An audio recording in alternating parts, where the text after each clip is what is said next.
संसार की सबसे सस्ती कार परियोजना का शुभारंभ सन 2030 में टाटा मोटर्स के चेयरमैन रतन टाटा के अधीन शुरू हुआ। रतन टाटा को ये प्रेरणा उन लाखों दुपहिया वाहन चालकों की परेशानी देखकर मिली जो महंगी कारें नहीं खरीद सकते। अतः अपने परिवार के 3-4 सदस्यों को दुपहिया वाहन में बैठाकर जान हथेली पर रखकर जरूरी यात्राएं करते हैं। इस तरह वे न केवल अपने बल्कि अपने पूरे परिवार की जिंदगी जोखिम में डालकर अपना सफर पूरा करते हैं। उनकी परेशानी कम करने के लिए उनके बजट के भीतर एक कार निर्मित कर उन्हें देने का रतन टाटा का सपना था। कम बजट की कार संभव बनाने में इसके डिजाइन संबंधी मापदंडों को पूरा करने हेतु टाटा ने निर्माण प्रक्रिया में आवश्यक फेरबदल किया। नवीनता पर जोर देते हुए आपूर्तिकर्ताओं से डिजाइन संबंधी नई कल्पनाएं साकार करने को कहा। कार का डिजाइन रतन टाटा द्वारा सुझाए गए परिवर्तनों को ध्यान में रखते हुए तैयार किया गया। मारुति 800 की तुलना में नैनो के अंदर 21% ज्यादा जगह है। नैनो के बाजार में प्रवेश करने से भारत के कार व्यवसाय का 65% तक विस्तार होगा, ऐसा क्रिसिल रेटिंग एजेंसी का अनुमान है। टाटा मोटर ने नैनो की शुरुआती कीमत 1 लाख रुपए रखी है, इसलिए इसे लखटकिया कार भी कहा गया है। ये दुनिया में सबसे कम कीमत की कार है। इसको सालाना 1 लाख रुपए की आय वाले परिवार भी रख सकते हैं। इस अर्थ में यह वास्तव में जनता की कार है। टाटा मोटर्स ने नैनो का मॉडल नॉर्वे ऑटो एक्सपो में 10 जनवरी 2008 को प्रदर्शित किया। अपेक्षाकृत काफी कम कीमत तथा अन्य विशेषताओं के कारण ये काफी आकर्षण का केंद्र रही। टाटा नैनो एक छोटी 4 सीट वाली सिटी कार है। इसका इंजन पिछले हिस्से में स्थापित किया गया है। कम कीमत और पर्यावरण सापेक्ष विशेषताओं के कारण इसकी काफी सराहना की गई है। ये विचार प्रमुख है कि टाटा ग्रुप नैनो का उत्पादन बड़े पैमाने पर करेगा, विशेषकर इसके इलेक्ट्रिक मॉडल का। भारत में बिक्री के साथ साथ इसे दुनिया भर में निर्यात किया जाएगा। कार का उत्पादन एक स्टैंडर्ड तथा 2 लग्जरी मॉडल में किया जाएगा। दुनिया की सबसे सस्ती कार निर्मित करने की यह परियोजना टाटा मोटर्स के चेयरमैन रतन टाटा की पहल पर सन 2003 में शुरू हुई। सन 2005 में टाटा मोटर्स द्वारा एक मिनी ट्रक के उत्पादन में मिली सफलता ने भी नैनो विकसित करने के लिए प्रेरणा दी। टाटा का शुरुआती लक्ष्य दुनिया की सबसे कम खर्चीली कार का उत्पादन था, जिसकी शुरुआती कीमत 1 लाख रुपए में तथा अमेरिकी डॉलर में $2,300 थी। यह कीमत इस तथ्य के बावजूद बनी रही जबकि कार विकसित करने के 5 वर्षों के दौरान ही मटेरियल की कीमत में 13 से 23% की बढ़ोतरी हो चुकी थी। टाटा नैनो के इलेक्ट्रिक मॉडल की विदेशों में भी काफी मांग होने की संभावना है। Director general for energy and transport European Commission Matthias Ruete का विचार है कि अन्य देशों की तरह संपूर्ण यूरोप भी टाटा नैनो के व्यावसायिक विपणन की उत्सुकता से प्रतीक्षा कर रहा है। लेकिन कार्बन डाइऑक्साइड के पर्यावरण पर पड़ने वाले विपरीत प्रभाव के मद्देनजर नैनो का इलेक्ट्रिक मॉडल विकसित करना ज्यादा उपयुक्त होगा। नैनो परियोजना का शुभारंभ। दरअसल नैनो परियोजना की शुरुआत सन 2003 में तब हुई जब टाटा मोटर्स ने अपने 4 सदस्यों की एक टीम बनाई और उससे एक नई परियोजना पूरा करने के लिए कहा। यह परियोजना थी 4 पहियों वाले एक नए यातायात वाहन का विकास। तब इसे कार नाम भी नहीं दिया गया था, सिर्फ इतना कहा गया था कि इसकी कीमत 1 लाख रुपए होगी। उस समय सबसे कम कीमत की कार का मूल्य लगभग 2.5 लाख रुपए था। ये भी स्पष्ट किया गया कि ग्राहकों के विश्वास, सुरक्षा और पर्यावरणीय आवश्यकताओं का इसमें पूरा ध्यान रखा जाना है। डिजाइन टीम ने कई रूपरेखाओं पर विचार किया तथा वाहन निर्माण के वैकल्पिक तरीकों पर ध्यान दिया और तत्कालीन छोटी कारों से कुछ निष्कर्ष निकालने का प्रयास किया। टीम ने कई विकल्पों और स्थितियों पर विचार किया, जैसे धातु की जगह प्लास्टिक का उपयोग, अंदरूनी जगह में कमी या कम शक्ति के इंजन का प्रयोग। ध्यान का केंद्र तब सिर्फ कम कीमत रखना था। विभिन्न तकनीकें आजमाई गईं, लेकिन एक प्रश्न अधूरा रह गया कि ग्राहक कितने कम से कम पर संतुष्ट होगा। जब ये निश्चित हो गया कि उपयुक्त कार के विकास के लिए ऑटो रिक्शा वाला तौर तरीका काम नहीं आएगा, तो अन्य विचार सामने आए, जैसे दरवाजा रहित जहां लोहे का जंगला लगा हो, कपड़े की छत, प्लास्टिक के दरवाजे आदि। लेकिन रतन टाटा इनमें से किसी सुझाव पर सहमत नहीं हुए। उनका स्पष्ट विचार था कि कम कीमत पर पूरी कार चाहिए, न कि कार जैसा कोई ढांचा। कई विचारों पर कार्य किया गया। अलग प्रकार के आकार में हेडलाइट, कार का सामने के भाग को एक बच्चे के जैसा लुक देने का, छोटे चेहरे में बड़ी आंखें आदि। लेकिन रतन टाटा ने कुछ अलग कर दिखाने को कहा। डिजाइन में बार बार का बदलाव टीम के लिए कष्टकारी था। नैनो में न्यू इंडिका का एक फीचर जोड़ा गया। इससे नैनो के फ्रंट वॉल्यूम में बदलाव आ गया। और इसके साथ ही कार के लुक में एक उल्लेखनीय परिवर्तन नजर आने लगा। कार के विकास में ये एक आनंददायक मोड़ था, साथ ही एक दिशा कारक भी। इस बात को ध्यान में रखते हुए कि कार बड़ी भी दिखे, कोनों पर पहिए आकार को प्रबलता प्रदान करते हुए सड़क पर एक आकर्षक लुक दे, एक संपूर्ण आकार विकसित किया गया। यहाँ तक कि ग्लास के निचले कोने के आकार और स्थान पर भी चर्चा की गई। इन सब मामलों में रतन टाटा से विचार विमर्श होता रहा। जुलाई 2007 तक एक मॉडल करीब करीब तय हो गया तथा प्रारंभिक स्तर पर उस पर कार्य करने का विचार बना लिया गया। तभी टाटा को कार के सामने का बाहरी हिस्सा कुछ अटपटा सा लगा, इसलिए उसे कुछ बढ़ाना तय हुआ। इसी वर्ष अगस्त के अंत में नया डिजाइन बनाकर रतन टाटा के सामने प्रस्तुत किया गया, जिसे उन्होंने तत्काल स्वीकृति दे दी। अब बारी थी कार के आंतरिक डिजाइन की। पारंपरिक डिजाइनों के अपेक्षाकृत यहाँ परिवर्तनों की पर्याप्त गुंजाइश थी।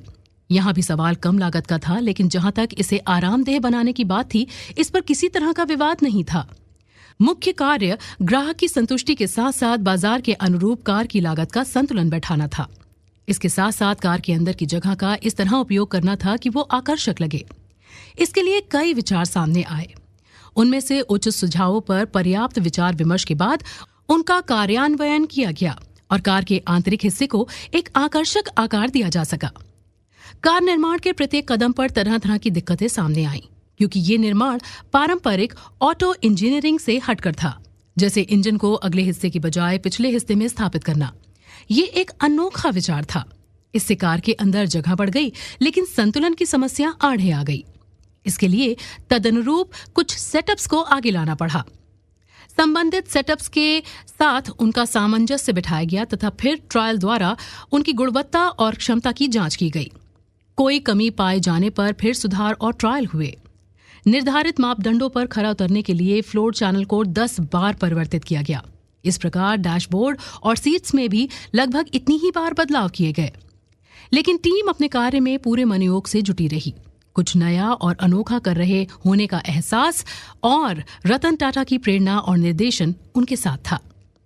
दरअसल कार के इंजन को पिछले हिस्से में स्थापित करने का विचार डिजाइन प्रक्रिया के लिए क्रांतिकारी सिद्ध हुआ। सिटी कार में लगने योग्य एक 35 हॉर्स पावर के समुचित इंजन हेतु संसाधन जुटाने वाली टीम दुनिया के तमाम देशों में हो आई, लेकिन ऐसा कोई इंजन नहीं मिला जो कार के बजट के भीतर हो। फिर स्वयं टाटा मोटर्स द्वारा निर्मित एक इंजन का परीक्षण किया गया, जिसे नैनो के लिए उपयुक्त नहीं पाया गया। अतः फिएट बॉश इलेक्ट्रॉनिक्स कंपनी का इंजन नैनो हेतु परीक्षण में खरा उतरा और उसे स्वीकृत कर लिया गया। पिछली सीटों के पीछे इंजन, गियरबॉक्स और एग्जॉस्ट सिस्टम स्थापित करना मुश्किल भरा काम था। इसे इंजीनियरिंग टीम ने कुशलता से पूरा कर लिया। इंजीनियरिंग टीम की इस बात के लिए भी सराहना की जानी चाहिए कि उसने नैनो के लिए कई नई संरचनाएं रची और स्थापित की। डिजाइन प्रक्रिया पूरी होने के बाद अगले कुछ महीनों में एक उत्पादन टीम का गठन किया गया। ये कार्य बड़े करीने से किया गया। इसमें टाटा मोटर्स के अलावा बाहर से भी लोग लिए गए। इनमें IIT खड़गपुर और जादवपुर विश्वविद्यालय के ग्रेजुएट ट्रेनी इंजीनियर भी थे। कुल मिलाकर ये एक मिलीजुली टीम थी जो अनुभव और युवा उत्साह का संगम थी। इससे अनुभव के साथ साथ ताजा विचारों का संगम हुआ और एक नई कार्य संस्कृति का सूत्रपात्र हुआ। कार निर्माण प्रक्रिया एक दुरूह प्रक्रिया है। इसे इक्का दुक्का लोगों या कंपनियों के अपने ही बलबूते पर कर पाना आसान नहीं है। इसीलिए इसमें अन्य कंपनियां तथा वेंडर्स की भूमिका अहम होती है, जो कार निर्माण में जरूरी तरह तरह के उत्पाद तैयार करके उनकी आपूर्ति करते हैं। पारंपरिक प्रक्रिया और स्पेसिफिकेशन के अनुरूप कार्य करना या करवा लेना आसान होता है, लेकिन नैनो जैसी नई संकल्पना की कार्य हेतु वेंडर्स का एक नया पूल तैयार करना या पुरानों को कार की जरूरतों के अनुरूप उत्पाद तैयार करने के लिए राजी करना थोड़ा मुश्किल कार्य था, जिसे उनके साथ संवाद कायम करके जरूरी तकनीक, डिजाइन और निर्देशन देकर ये समस्या सुलझाई गई। अतः नैनो उत्पादन में सहयोग देने के लिए लगभग 100 वेंडर्स का एक ग्रुप तैयार किया गया, जो जरूरत के मुताबिक उत्पाद तैयार करने और उनकी आपूर्ति कर नैनो उत्पादन प्रक्रिया का अंश बन सके तथा बड़े पैमाने पर कार का उत्पादन संभव हो सके। टाटा मोटर्स ने नैनो परियोजना की स्थापना के लिए पश्चिम बंगाल को चुना। इससे पश्चिम बंगाल में उद्योगों की स्थापना का मार्ग प्रशस्त होने के साथ साथ काफी लोगों को रोजगार मिला। लोगों की आय में वृद्धि होती, क्योंकि नैनो परियोजना की सफलता से उत्साहित होकर अन्य काफी उद्योगों के वहां स्थापित होने की संभावना थी।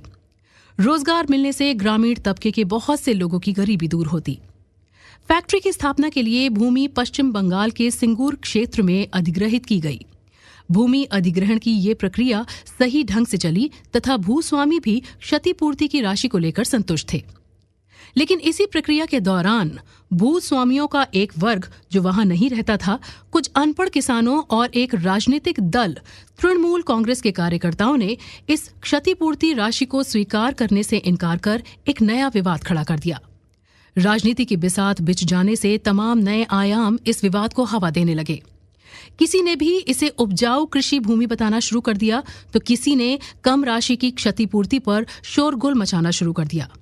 कुछ लोगों ने जमीन के अधिग्रहण की वैधता पर सवाल उठा दिए तो कुछ ने इसे जबरदस्ती अधिग्रहित करने का मामला बना दिया। यद्यपि पश्चिम बंगाल सरकार तहे दिल से चाहती थी कि नैनो परियोजना उनके राज्य में लगे।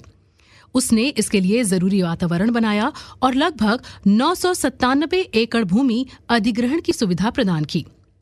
भूमि अधिग्रहण का मुखर विरोध करने में ममता बनर्जी की तृणमूल कांग्रेस और सोशलिस्ट यूनिटी सेंटर सबसे आगे थी। इनको भरपूर समर्थन दिया नागरिक एवं मानवाधिकार ग्रुपों, कानूनी संस्थाओं और सामाजिक कार्यकर्ताओं ने, जो ऐसे अवसरों की हमेशा ताक में रहते थे। विरोध करने वालों को राज्य में शासक पार्टी सीपीआई के नेताओं की आलोचनाओं और मौखिक चेतावनियों तथा उसके कार्यकर्ताओं द्वारा हाथापाई का सामना करना पड़ा। सिंगूर कृषि भूमि बचाओ समिति के सदस्यों के हाथों राज्य सरकार तथा टाटा मोटर्स के सर्वे अधिकारियों को भारी प्रतिरोध का सामना करना पड़ा। फलतः राज्य सरकार को भारतीय दंड संहिता की धारा 144 के तहत निषेधाज्ञा जारी करनी पड़ी, लेकिन कलकत्ता उच्च न्यायालय ने इसे अवैध घोषित कर दिया। परियोजना के लिए निर्धारित भूमि का नियंत्रण सरकार ने अपने हाथ में ले लिया और विरोध प्रदर्शनों के बीच दिसंबर 2006 में तारबाड़ से उसकी घेराबंदी शुरू कर दी। इसके विरोध में ममता बनर्जी ने राज्यव्यापी बंद का आह्वान किया तथा बाद में 25 दिन की भूख हड़ताल शुरू कर दी। उनकी पार्टी के सदस्यों ने विधानसभा में तोड़फोड़ की। बड़ी संख्या में पुलिस बलों और मार्क्सवादी पार्टी के कार्यकर्ताओं ने तारबाड़ के अंदर के क्षेत्र की पहरेदारी शुरू कर दी। लेकिन विरोधी ग्रामीणों तथा अन्य ग्रुपों द्वारा रुक रुक कर इस घेराबंदी पर आक्रमण होते रहे। जनवरी 2007 में आवंटित भूमि पर फैक्ट्री स्थापना का कार्य शुरू हुआ, लेकिन प्रतिरोध थमने का नाम नहीं ले रहा था, बल्कि दिन पर दिन उग्र होता गया। इससे परियोजना कार्यक्रम को व्यवहारिक आकार देने का कार्य रुक सा गया और बहुमूल्य समय नष्ट होता रहा। पश्चिम बंगाल में नैनो परियोजना की स्थापना खटाई में पड़ते देख अन्य राज्यों ने इसे अपने राज्य में खींचने के प्रयास शुरू कर दिए। इसी बीच समझौते के प्रयास हुए और कोई मध्य मार्ग निकालने की कोशिश की गई, लेकिन कोई ऐसा कारगर उपाय सामने नहीं आया जिससे संपूर्ण परियोजना को एक जगह अमली जामा पहनाया जा सके। दबावों के सामने झुकने की बजाय रतन टाटा ने सिंगूर से हटने का फैसला कर लिया और 2 अक्टूबर 2008 को इसकी घोषणा भी कर दी।